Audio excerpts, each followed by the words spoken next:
Uptown Swing, level 2. I'm Jeremy. And I'm Maddie. This week we got out of Tandem Charleston, like we should have done last week. We did it like this. 1, 2, here's a basic on top. And then 3, 4, 5, 6, down, out, across.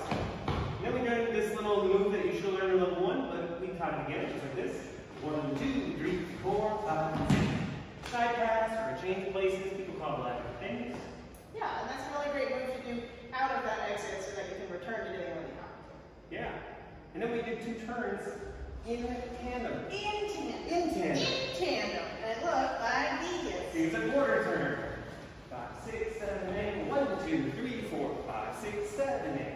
Then we did a full turn. That looks like this. 1, 2, 3, 4. Double kick down, rock step. And really, that's what we